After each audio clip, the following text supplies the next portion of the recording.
Hello, everybody. Thank you for tuning in to another amazing episode of the Belief Breakthrough Show. You have to apologize. I have to apologize. You have to forgive me for my appearance. I am actually on vacation right now, and I took time away from the pool to come and spend some time with you guys because I could not put this amazing guest to the side. I could not pause her because her story is magnificent and powerful. And she is going to drop some amazing lessons on us today. And she's going to inspire us and empower us to no longer sit in the pain of our past, but step forward in our lessons and find the strength and the divinity in the pain that we have lived in. So, with that being said, I could say a million things about this woman, but I can never say them the way that she can. So, April, if you don't mind sharing with us a little bit about your life, your story, what makes you tick, and why you are so passionate about what you do with your life now, I would really appreciate it. Okay. I initially started out as a child of two teenage parents. My parents were teenage parents. So they started out very young, and they were in a time frame where if you got pregnant, you got married. Mm. That you got married. That was the way it was.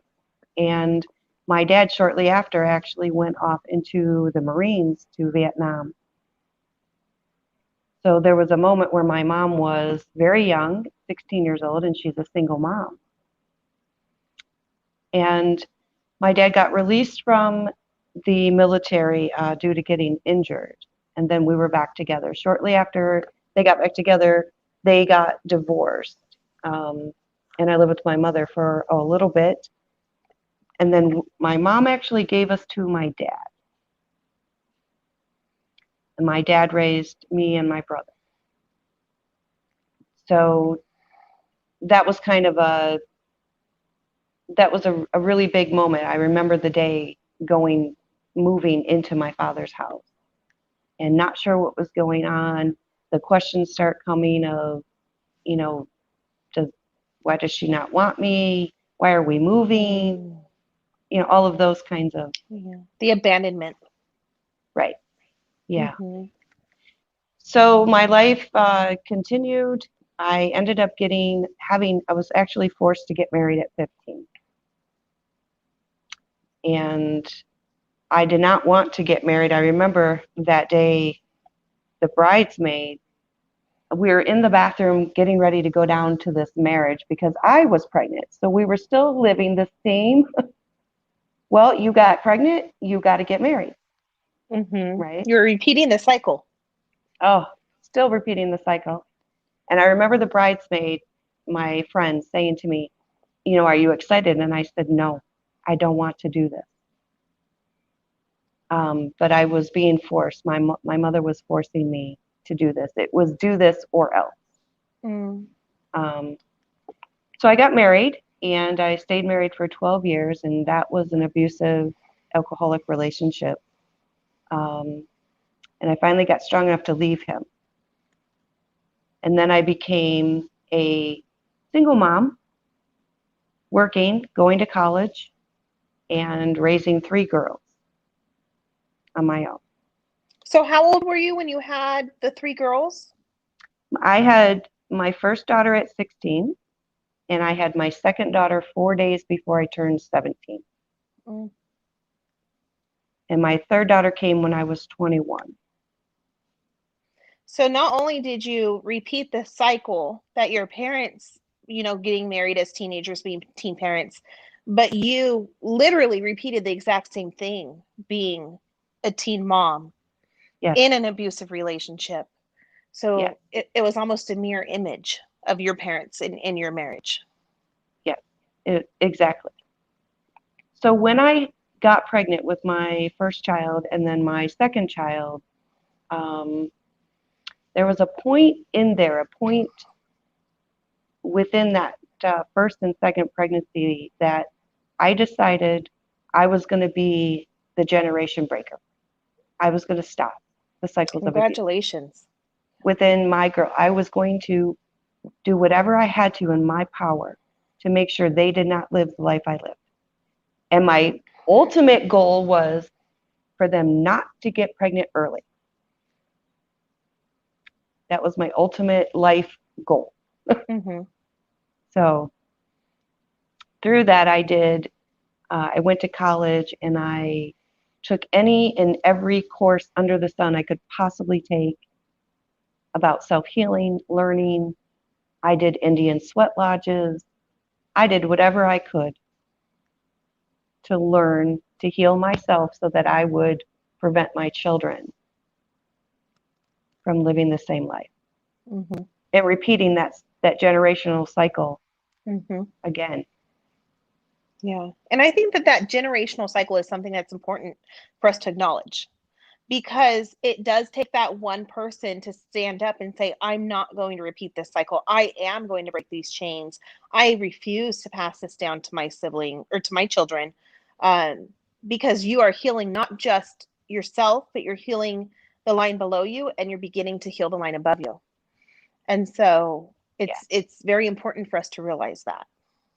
Yeah. When I was a child, and even in my 12 years of marriage, I could never stand the abuse. I could never stand the anger, the yelling, I just I couldn't stand it.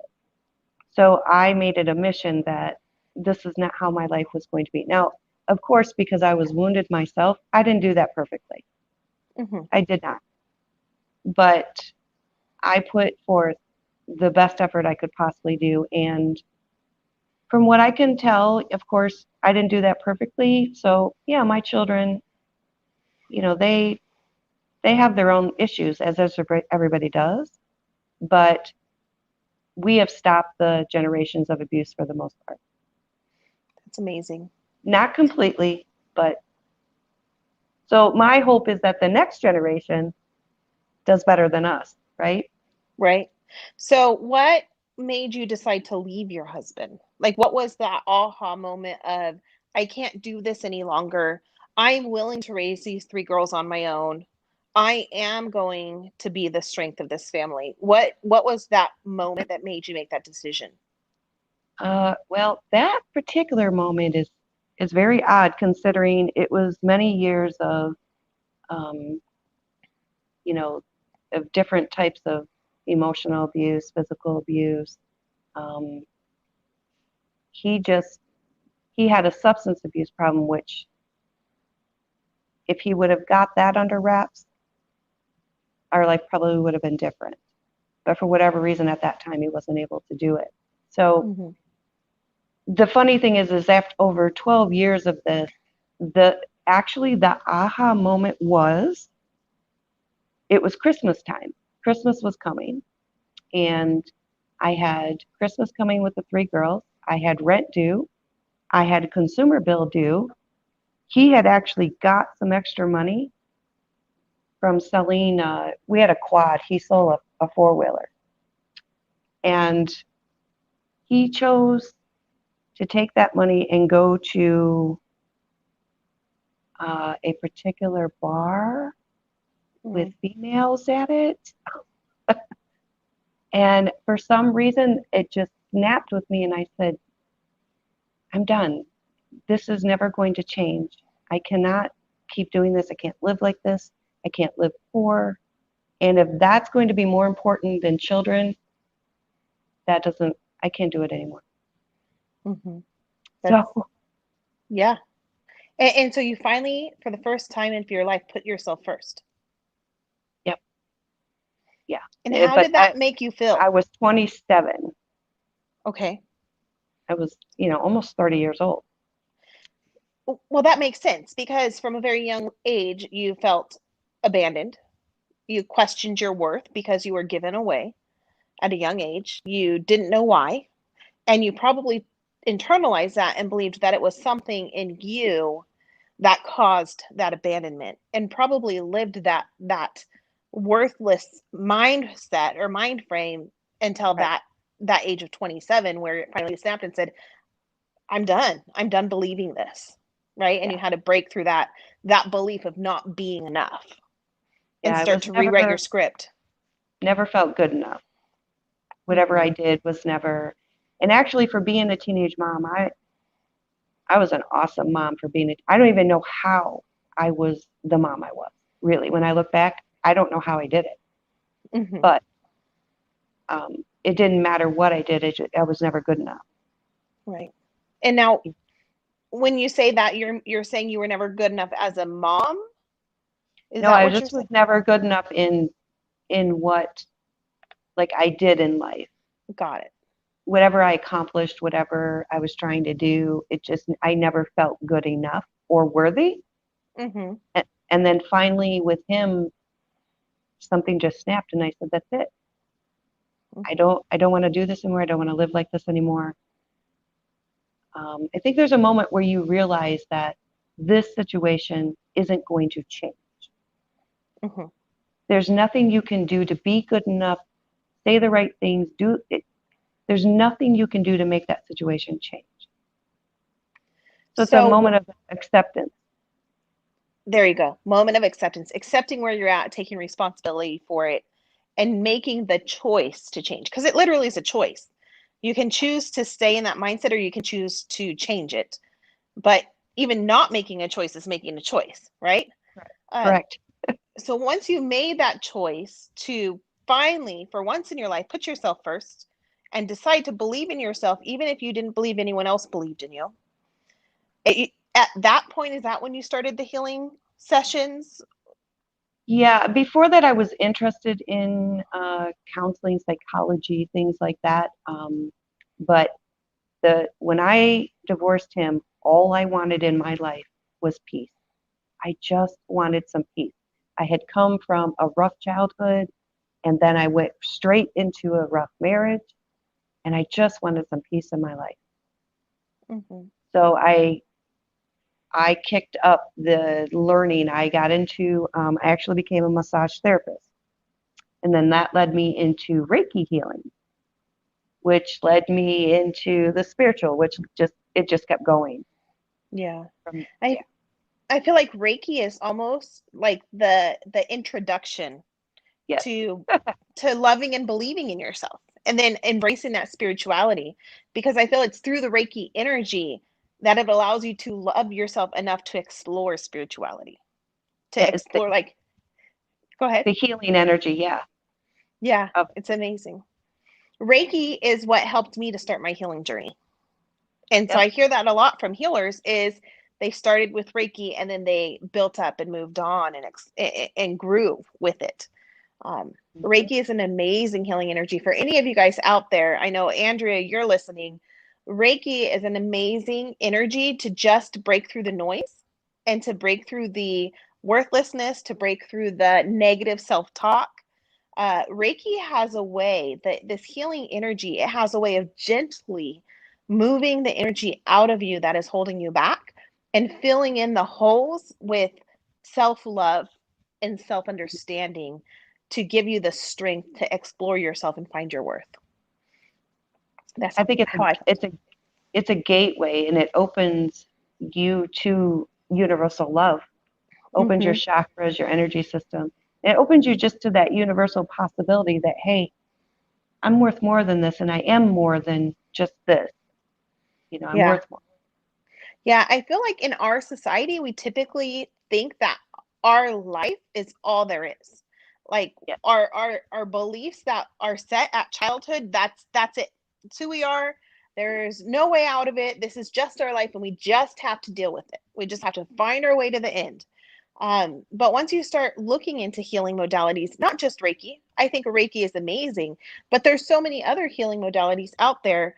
Once you unlock that heart and that universal understanding, and it literally opens up, like you said, that gateway of just loving yourself. Because if you can just learn to love yourself, it allows you to love everything around you.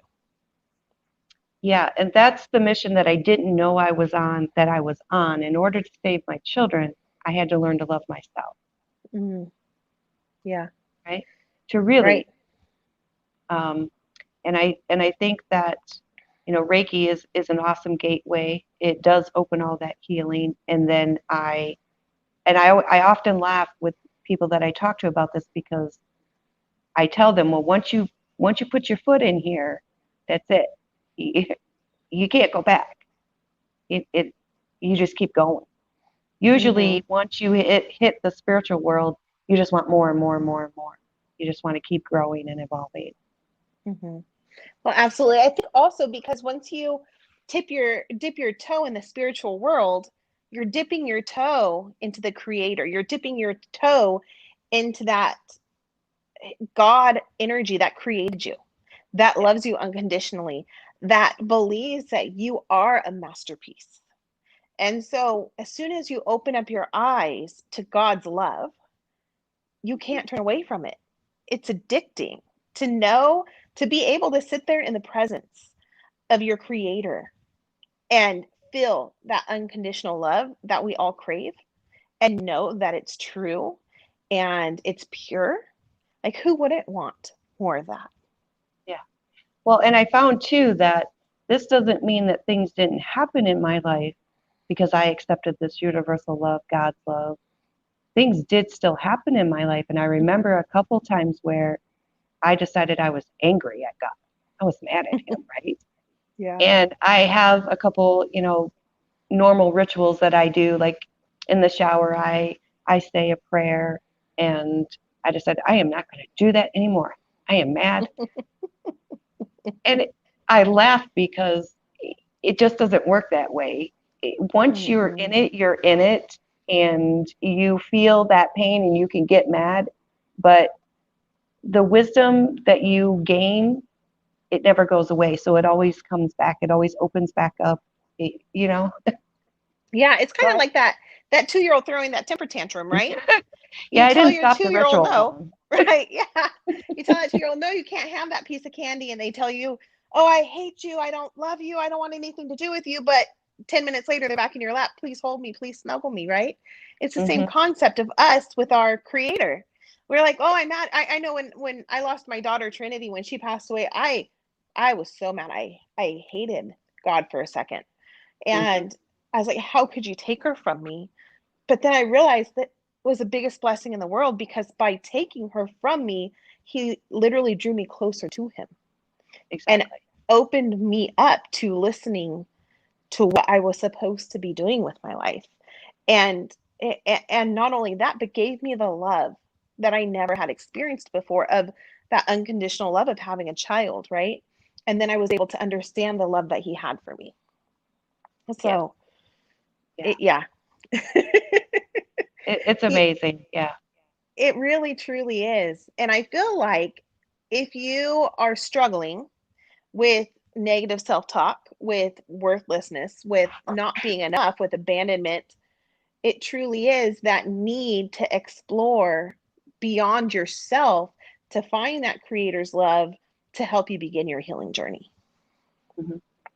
It's important though that we don't, what we do is our parents, because our parents get these titles, mom and dad, that, and because when we are babies, we can't even feed ourselves. We can't lift our arms. So they get this godlike persona. But when they don't fill that role, we translate that to God. And we have to Mm, understand that these are just humans themselves. They're humans with their emotions, their problems, their issues. And the love that God has for us is not the same right. necessarily. It's now, I could say, yeah, I love my children as God does, but if you have parents that are not whole, the love is not the same, right? Because their love is conditional and Yes. God's is unconditional. So we need to learn that not all parents are capable of giving us the same love. Hmm. Yeah. And on that note, we also have to learn to forgive our parents for not Mhm. living up to our standards. Because you're right, they do get a godlike persona because they are our parents, they are our caretakers. And you're right, a lot of our parents are broken because we're human. We come in this world broken. We come in Yeah, here broken with the need to learn and heal and expand our existence. And so expecting your parents to be perfect and holding them to that godlike level is yeah, unrealistic for us right, as well. And so we right. need to understand that as well. Well, one of the things I tell people is, there are many CEOs and supervisors in this world that should not be, but they Mm-hmm. have that title, right? Yeah. So, and accepting that your parents are who they have their faults, but that doesn't have anything to do with you. Mm-hmm. That's where the key is learning to separate what my parents did and said from your worth. They're they're not linked.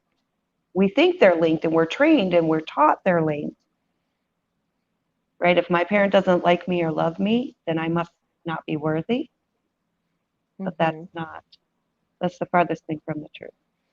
Not only that, but a lot of our childhood memories, we remember them from the age that they happened, right? We don't think of them from our adult perspective. And so I know for me, like I struggled with unworthiness and not being enough and abandonment. And I held on to those beliefs into adulthood, right? And then I realized my parents didn't think that I was worthless. My parents never said I wasn't enough. The words that they used made me assume that's what they thought of me or that's what they felt, but that wasn't truly there. They might have felt that in that second. I might have upset them in that second, and they said some hurtful words that I took into my heart as truth. But Right. that's not necessarily what they meant or believed my entire childhood. It was for that fleeting second. But that's what I built my belief system on. So we also have to realize too that what our parents say and do when we're younger and our building blocks are forming, our foundation is being laid down, that our perception of what they're saying or doing towards us may not be reality as well, because we don't have that life experience to understand the entirety of what they're saying or doing as well. So we need to learn to forgive the parents. Yeah. Well, the way that I do that is I realize that that is what my parents were teenage parents. That's Mm-hmm. what they had. And they also came from homes that were not the best. Mm-hmm. So they parented me based off of what they had. Absolutely. And I understand that now, and I no longer take that personally. Right. Yeah. That And that has nothing to do with me. and that's a really important lesson. I don't know if you guys really grasp what she's saying. She had to look at the tools that her parents had raising her and understand that they were young and didn't have all of the tools they needed. And so she couldn't take that personally. The fact that they didn't have everything that they needed, they were young, they were not yet mature, weren't ready to be parents at 15, 16-year olds. Who's ready to be a parent at that age? So she had to learn to set her expectations and desires aside and not take it personally as if she was the problem, because she wasn't. It was the fact that her parents were not yet at an age where they had learned the lessons needed to be learned in order to properly raise a child. Yeah. Yeah. And having a child at 15 or 16 years then stunts their development and their growth, because they're no longer able to focus on growing and developing themselves, because now they have got this other child to take care of, right? So it's almost like a trauma. Not saying that you're a trauma, but it's almost Right. like a trauma, because when you go through a trauma at a young age, your developmental growth stops at that age for a portion, right? Mm-hmm. Your brain stops growing wherever that trauma was, and you get stuck at that age. And so I love that you say you had to learn not to take that personally, Yeah. because we do take it personally. Oh, I did for many years. I thought it was all about me. It has nothing to do with you. Mm-hmm. And it's it is so phenomenal to me that we make these decisions. We create these beliefs at 3, 4, 5 years old of nobody likes me. I remember I was at with my mother. I was at my grandmother's house, and my mother went in, and I stayed outside on the patio for some reason, and I'm out there and I'm crying. I'm about 5, and I'm crying. Nobody loves me. Nobody loves me. Nobody cares about me. And my mother yells out the window, "April, shut up, I can hear you." And I couldn't believe that she could hear me. But as little as 5 years old, I have this belief. I have already made this belief, and this belief is following me till I'm 60. Just like, that is phenomenal to me, that these beliefs follow us forever, until you correct them or heal them. But I mean, I have worked with people that are 40, 50, 60, and they made this belief at 7 years old. Yeah. That's such a phenomenal thing to me that we do this. Absolutely. Absolutely. Yeah. And so it's so important to heal and change those beliefs and go back and really look at those limiting beliefs and go, is this a realistic belief? Or is Yeah. this a false belief that I created in my foundational ages that has haunted me, that has stopped me from growing? Yeah. And also knowing that you could never not have worth. That's probably one of the more universal things, is not feeling worthy or not feeling loved. But if you connect with your God, your universe, your spirit, whatever, you could never not have worth, Right. because you are part of him, of it, whatever you want to call it. So if you are part of it, then you have to have some worth. Yeah. Right. That's a really good nugget. To You me, it's have like, to.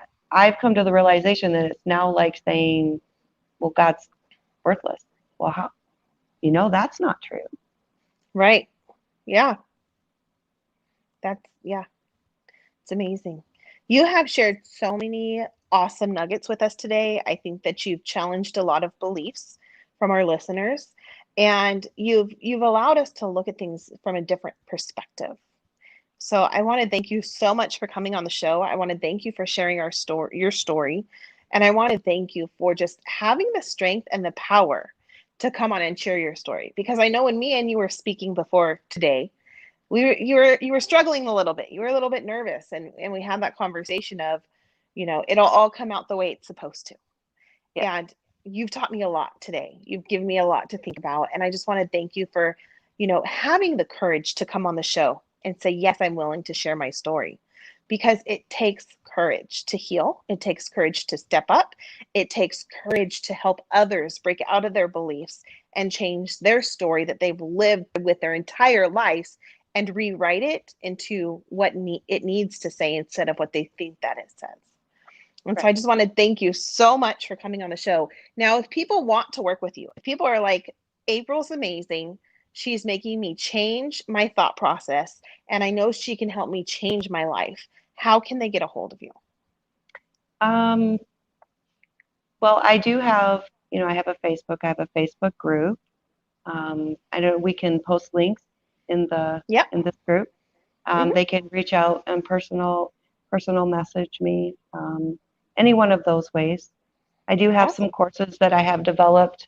I developed one course on self-esteem, and so yeah, they can just reach out, and I'm more than willing to work with anybody. My goal is to do exactly what you just said, is to, if I can turn a light bulb on, if I can break you free of that negative belief, that's my goal. It's amazing. So you guys, you heard it from her. If you know that you are wanting to heal and make change in your life, please reach out to her. She's an amazing woman. She's powerful. She's been through a lot. She can help you through so much.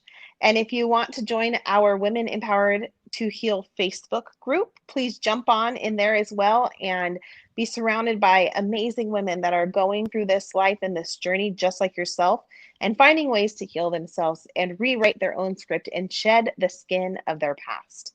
If you have not yet subscribed to the Belief Breakthrough Show, please do so now so you don't miss any awesome, amazing episodes. This month is our Survivor Month. Next month is going to be our life coach versus therapist. So we've got a bunch in store for you next month as well as more monthly themes coming your way. Thank you for hopping on, spending some time with us, and learning with us. We'll talk to you guys soon. Thank you.